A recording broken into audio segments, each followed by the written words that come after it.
નમસ્કાર મિત્રો, મારી યુટ્યુબ ચેનલમાં ફરી એકવાર આપનું હૃદયપૂર્વક સ્વાગત છે। દાખલા તરીકે કોઈપણ માણસને ડાયાબિટીસ શરૂઆતમાં ડાયાબિટીસ થાય કે હાઈ બીપીનો પ્રોબ્લેમ આવે કે કોલેસ્ટ્રોલનો પ્રોબ્લેમ આવે કે થાઇરોઇડનો પ્રોબ્લેમ આવે તો આપણે ડૉક્ટર પાસે જઈએ શરૂઆતના તબક્કામાં તો ડૉક્ટર આપણને એક નાની ગોળી આપે, એટલે કે 100 mg કે 200 mgની કે 250 mgની ગોળી આપે। આપણે 6 મહિના 12 મહિના ખાઈએ એટલે સરસ મજાનો ફેર પડી જાય। આપણું ડાયાબિટીસ હોય તો ડાયાબિટીસ કંટ્રોલમાં થઈ જાય છે, હાઈ બીપીનો પ્રોબ્લેમ હોય તો હાઈ બીપી કંટ્રોલમાં થાય છે, થાઇરોઇડનો પ્રોબ્લેમ હોય તો થાઇરોઇડ કંટ્રોલમાં થાય છે। પરંતુ 6 મહિના કે 12 મહિના કે 1.5 વર્ષ થાય પછી આપણે ડૉક્ટર પાસે જઈએ અને બીપી ચેક કરાવીએ કે ડાયાબિટીસ ચેક કરાવીએ એટલે પાછું થોડુંક હાઈ આવે એટલે પાછા ડૉક્ટર એમ કહે કે ભાઈ તમારે ગોળી બદલવી પડશે। ગોળી બદલવી પડશે મતલબ કે ધારો કે 250 mgની ગોળી હોય તો ડૉક્ટર 400 mg કે 500 mgનો ડોઝ વધારી દે છે, ડોઝ ડબલ કરી દે છે, ત્યારે જ આપણું બીપી કંટ્રોલમાં થાય છે।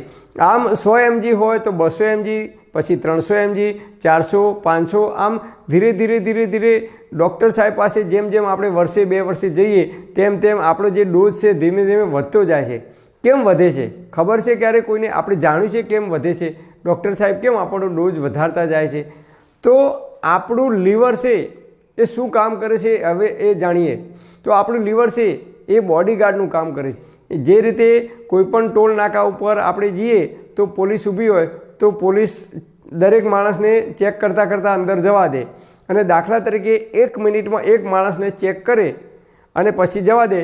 હવે વધારે માણસોને અંદર ઘુસાડવા તો શું કરવું પડે? રોજના 200 માણસ આવતા હોય તો 1 મિનિટમાં એક પોલીસવાળા છે 1 મિનિટમાં એક માણસને ચેક કરી અને અંદર જવા દેતા હોય તો એની અંદર ઘૂસ મારવી હોય તો શું કરવું પડે? તો 200 માણસની જગ્યાએ 400 કે 500 માણસ ડબલ કરી દઈએ તો પોલીસવાળા શું કરે? એમનો ટાઈમ બચાવવા માટે અથવા એ જ સમયની અંદર 1 જ કલાકની અંદર એ 400 માણસને અંદર જવા દેવા હોય તો શું કરે? એકને ચેક કરે, બીજાને જવા દે, એક ચેક કરે, બીજાને જવા દે, એક ચેક કરે, બીજાને જવા દે। આમ રેન્ડમલી એક પછી એક બધાને 400 ચેક કરી શકતા નથી, કારણ કે એમની પાસે સમય મર્યાદા હોય છે કે 1 કલાકની અંદર જ આટલા લોકોને અંદર જવા દેવાના હોય છે, નહીં તો એમનો ટાઈમ થઈ જતો હોય છે। એટલે એક ચેક કરે અને એક જવા દે, એટલે કે અમુક લોકો 50% લોકો અંદર ઘૂસી જાય છે અને 50% લોકોને જે ચેક કરી શકે છે, કારણ કે એમની પાસે ટાઈમ હોતો નથી। બસ એ જ રીતે ડૉક્ટરો પણ એવું જ કરે છે કે આપણું જે લીવર છે એ કોઈપણ આપણે ગોળી ગળીએ, ડાયાબિટીસની હોય, હાઈ બીપીની હોય, કોલેસ્ટ્રોલની હોય કે થાઇરોઇડની કોઈપણ ગોળી આપણે ગળીએ કે માથાની ગોળી ગળીએ કે કળતરની ગોળી ગળીએ ત્યારે એ પેટમાં જાય એટલે આપણું લીવર છે એ ગોળીને તરત રોકી દે છે। પોલીસની જેમ ઊભું હોય છે આપણું લીવર અને એને ખબર પડે છે કે આ ખોરાક નથી, આ બોડીને નુકસાન કરવાની કોઈ વસ્તુ છે, કારણ કે ગોળી એ રાસાયણિક છે, એ કેમિકલથી બનેલી છે, સફરજનમાંથી કે ચીકુમાંથી કે હળદરમાંથી બનેલી હોતી નથી, એ કેમિકલમાંથી બનેલી હોય છે। એટલે લીવરને તરત ખબર પડે છે કે આ વસ્તુ શરીર માટે બોડી માટે હાનિકારક છે, એટલે તરત લીવર એને રોકી દે છે।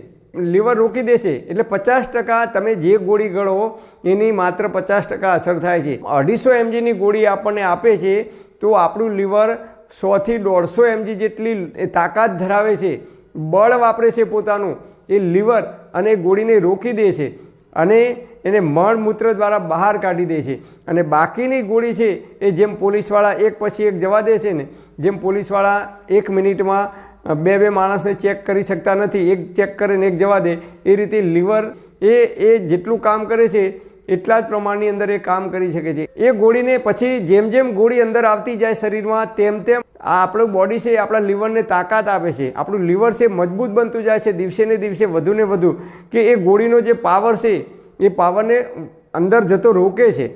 50% જતી હોય તો 40% કરી દે છે, 30% કરે છે, 25% કરે છે, 20% કરે છે। આમ આપણું લીવર છે તાકાતવંત બને છે અને એ ગોળીને રોકવા માટે સક્ષમ બનતું જાય છે। અને એટલા માટે તો આપણે કહીએ છીએ ને કે ભાઈ આ બધી જેટલી પણ ગોળીઓ આપણે ગળીએ એ ગોળીના લીધે આપણું લીવર કે કિડની ખરાબ થઈ શકે છે લાંબા ટાઈમે। એનું કારણ એક જ છે કે કિડનીને પણ એ વસ્તુને વારંવાર ગાળવી પડે છે, એ કેમિકલને એની અંદરથી કિડનીમાંથી પસાર થાય છે અને એ પછી જ એ બહાર નીકળે છે. એટલે કિડની પણ લાંબા સમય સુધી જો વધારે પડતી દવાઓ ખાઈએ તો કિડની ઉપર અસર થાય છે, એનું કારણ આ જ છે. અને લીવર ઉપર અસર થાય છે, એનું કારણ પણ આ જ છે. હવે લીવર શું કામ કરે છે?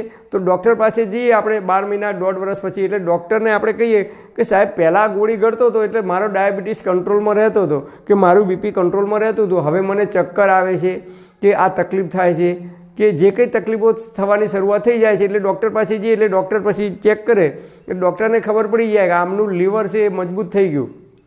એ ગોળીના પાવરને 20% જ અંદર જવા દે છે, 80% મળમૂત્ર દ્વારા બહાર કાઢી નાખે છે.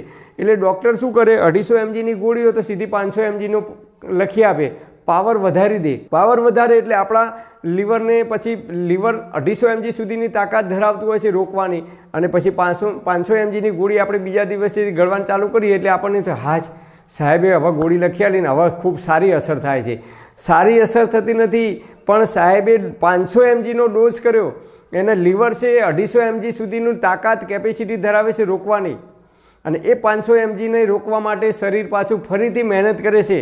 આપણું લીવર, આપણી કિડની ફરીથી એ વસ્તુને રોકવાનો પ્રયત્ન કરે છે 6 મહિના 12 મહિના સુધી.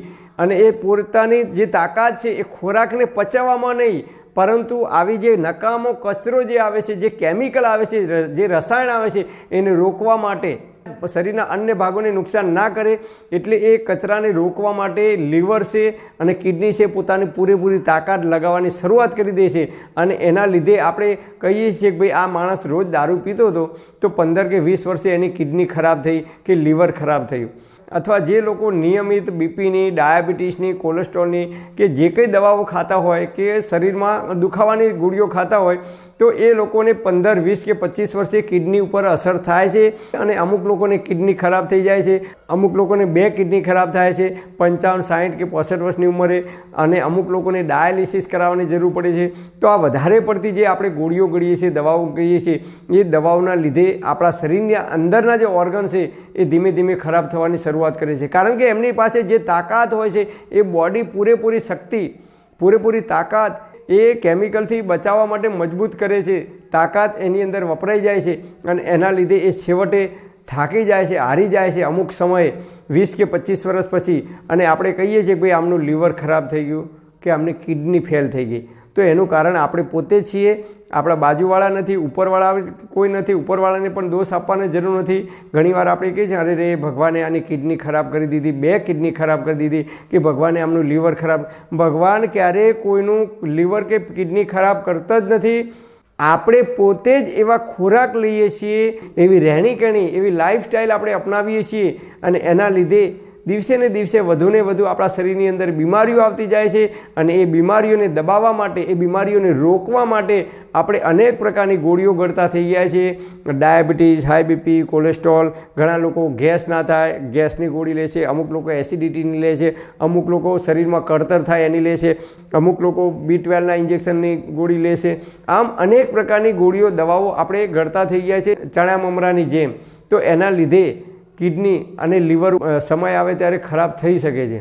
તો આપણે જીવનશૈલીની અંદર પરિવર્તન કરીશું, ખોરાકની અંદર પરિવર્તન કરીશું, આપણી રહેણીકરણીમાં પરિવર્તન કરીશું, તો આપણે જ્યાં સુધી જીવીશું ત્યાં સુધી આપણી કિડની હોય કે લીવર હોય કે અંદરના જે કંઈ ઓર્ગન્સ હોય એ તંદુરસ્ત અને નિરોગી રહી શકશે. પરમપિતા પરમાત્મા આપ સર્વેને તંદુરસ્ત અને નિરોગી રાખે એવી હૃદયપૂર્વક મારી પ્રાર્થના. Thanks for watching my video. Thank you.